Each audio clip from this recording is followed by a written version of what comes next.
আমার হয়তো শেষ, কিন্তু তবু একটা কথা আমি বলে দিতে চাই, এই কৃষকরা কিন্তু জাতির মেরুদণ্ড। এটা শুধু খালি আমরা মুখে বলি, কিন্তু আমাদের কার্যক্ষেত্রে এটার কোনো প্রয়োগ নাই। আপনারা দেখেন, এই যে ইন্ডিপেন্ডেন্ট অ্যাওয়ার্ড এই ফেব্রুয়ারি মাসে যে আমাদের দেওয়া হয়, এতে কিন্তু এই যে কৃষিক্ষেত্রে যে যাদের অবদান, তারা কিন্তু সবসময় নেগলেক্টেডই রয়ে গেছে।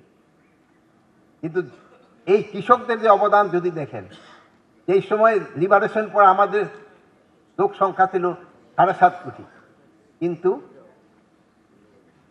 জমি ছিল কিন্তু আরো বেশি। আর এখন কিন্তু লোক সংখ্যা প্রায় 18 কোটি বা 19 কোটি, যেটি হোক, জমির সংখ্যা কিন্তু কমে গেছে। এই কিছুক্ষণ আগে আমি বললাম যে আগে আমরা এই প্রোডাকশন করছি, আমাদের যে পোভার্টি ছিল, পোভার্টি লেভেলটা কমে গেছে। এটা কাদের জন্য হয়েছে? এটা কৃষক এর আমাদের বাংলাদেশের সায়েন্টিস্ট এন্ড এগ্রিকালচারিস্ট, কিন্তু তাদের কিন্তু আমরা সব সময় ভুলে যাই। এটা সরকার, জনগণ এবং সবাই। কৃষকদের কোনো এই জন্য আমি বললাম যে কৃষকদের কোনো প্রতিনিধি কেন আসছে কিনা আমি জানি না, হয়তো দুই একজন আসতে পারে, বাট যেই কৃষকরা হয়তো অরিজিনাল কৃষকের সাথে জড়িত না, তারা কিন্তু নেতৃত্ব দিয়ে যাচ্ছেন, বাট তারা হাল ধরছেন কিনা আমি জানি না।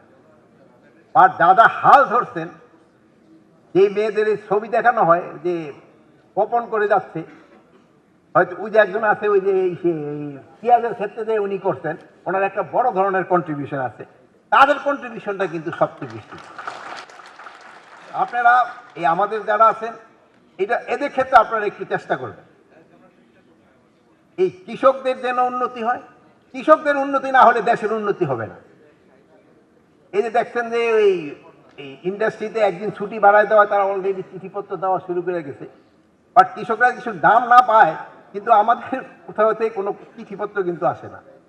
এরা তাদের ফসলটা রাস্তায় ফালায় দেয়, আমাদের সাংবাদিক ভাইরা কিছু ছবি টবি উঠায়, আপনারা হয়তো কেউ কিছু একটু আফসোস টাফসোস করেন, হয়তো করেনও না, কিন্তু তাকে আবার যদি প্রণোদনা দিতে যান, সেমন সব বিভিন্ন ক্ষেত্রে আপনাদের বাধা আসবে।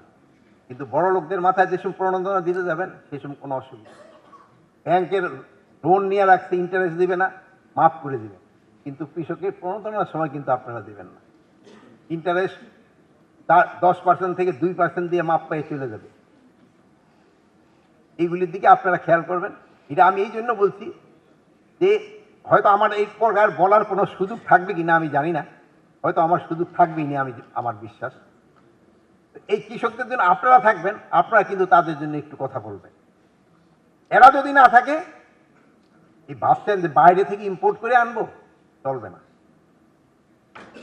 নিজেদের উৎপাদন করতে হবে, এবং এই উৎপাদন দিয়ে কিন্তু লোকজনকে খাওয়ায় রাখতে হবে। তা না হলে বিদেশে পোলাপানকেও পাঠাতে পারবেন না।